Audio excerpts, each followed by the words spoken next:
are such an asshole! AssholeConsulting.com. Go there if you have a question. And also, we have our backup video. You can go to YouTube and find Aaron Clary. That's where I put all the videos. But if you say, oh my God, Google just decided to go all like Nazi and ban everybody who wasn't like evil right wing, or who was evil right wing Republican. We have a backup at Daily Motion. Just search Aaron Clary at Daily Motion. I got some videos up there, nothing fancy, but I should start uploading them more regularly. Hi, Cappy. Just finished reading Reconnaissance Man and was hoping to find out more about living in Maine. I may have glossed over it, but I don't remember seeing much about it. I have heard good things about it. I suspect that you are not fond of Maine because of the climate and New England culture that it's surrounded by, combined with logistical issues when leaving on your trips. Yep, that's just like Florida. I mean, it's in the far fucking... It's even further away than Florida is. I mean, if you want to go anywhere, I mean, Maine is the farthest. I mean, aside from Hawaii, it's the furthest fucking thing away in the United States.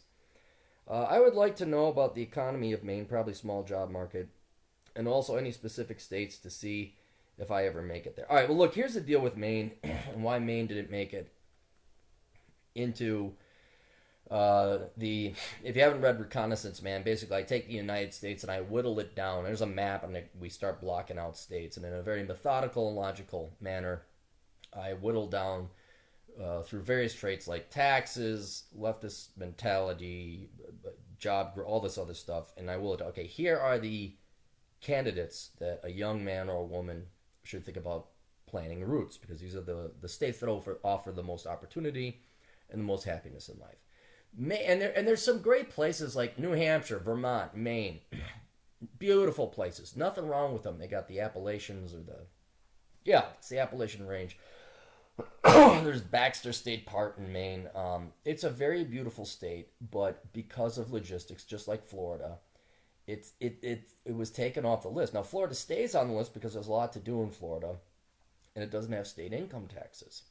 Maine, however, does. And Maine is not a super high tax state, but the fact it's in New England still shows through. I mean, based on the measure that I like to use, because there's different measures you can use for taxes on state and local, is state and local taxes paid per capita. And Maine is ranked 17th. So it's not New York or California, but it ain't Texas, and it ain't Florida.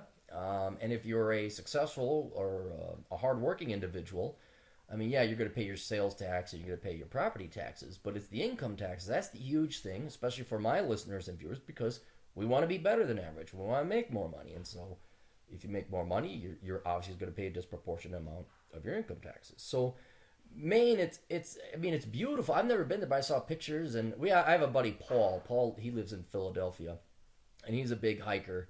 And he's like, oh, you're totally short selling. And I like to give him guff because I do know it's beautiful. I mean, Smokies are beautiful.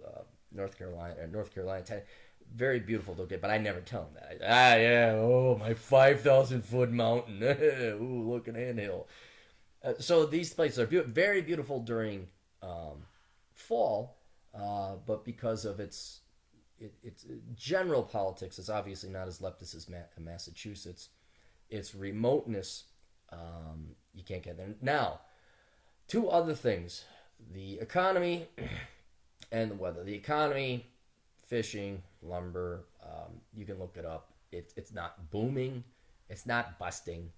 It's like Vermont. There's no like, oh my God, let's go to Maine because that's where all the kids are going. That's where the economy, that's the future. Oh, head to Maine, young man, said no one ever. So the economy doesn't offer tons of opportunity, nor does it, is it a shithole like Detroit or just Michigan in general. So there's no compelling reason to go there for a career. But then also, one huge thing, especially my factor, and we'll talk about this in Reconnaissance Man, is weather. People think, oh, it's Maine, it's near the coast, no, it's colder than fuck out there. If you look at it, Minnesota with our little blip on top of it, we're the northernmost state, bar Alaska, and it's cold as hell in Minnesota, and you don't want to be in it. Think about it Old people move south, and I know all you young people like to pick on old people. Oh, look at the old squares, man. No, old means wiser than you stupid fuck. It means more experienced than you.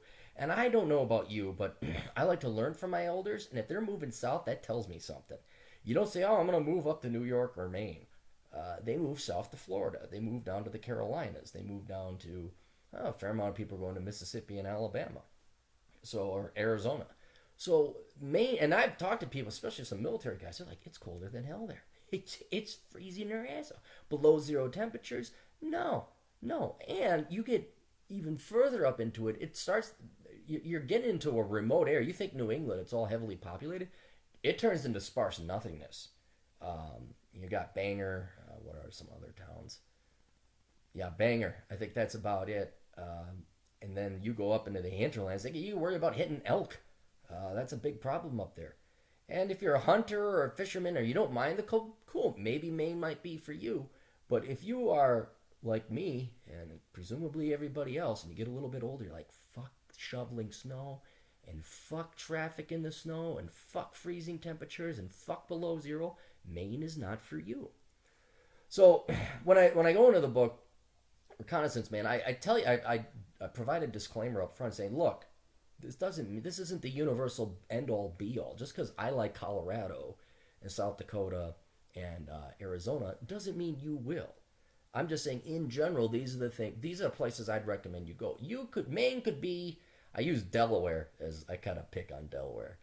Because I'm like, who the fuck wants to live in Delaware? Like, what the fuck no one's like, oh my God, Delaware.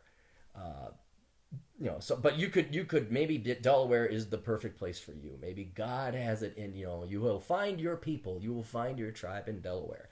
Chances are you won't because it's Delaware. Maine is kind of the same thing. It might be for you. If you're nearby, look, if you're already living on the East Coast, if you're already out there, fine, go check out Maine. Check it out in summer and then also check it out in winter. Actually, check it out in fall because the leaf colors would be amazing. That you have to do. But otherwise, I know I've had you East Coast. Oh my God, have you tried Maine? Listen to you New York fuck. I know you made it like 300 miles north of your little fucking enclave there where you think the center of the world is, but there's a shit ton of other crap on the other side of the Mississippi. And I'm sorry, the West just blows everything else out of the water. It just blows it out. Right now I'm over in Grand Junction, and about 2 miles that way is Colorado National Monument. Just do a Google image search of that. Colorado National Monument. Look at that. And I'm going to go there, and the drive is going to take me 10 minutes, if that. And you say, oh, well, Maine, we got, what was their mountain? It's like 5,000 feet tall. Look, it's almost a mile tall. It's like, ooh, how cute. Meanwhile, Denver is a mile tall, and then the Rockies go another, 9,000 feet above that. So, anyway, nothing wrong with Maine, just didn't make the cut. And, if you like it, and oh my God, it's Maine. I was born to be in Maine. Go have fun in Maine. But the old captain will not be heading out there anytime soon. Toodles.